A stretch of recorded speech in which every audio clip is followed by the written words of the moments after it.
Okay, the rear end is installed, the stops are installed, one of the hub has been changed, still have one left to be changed, and tomorrow we will work on installing the lift axle.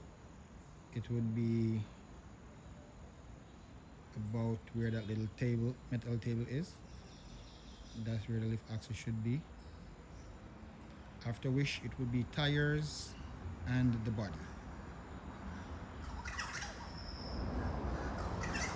So we're looking pretty good. Try to give you all in one frame. That's what it looks like.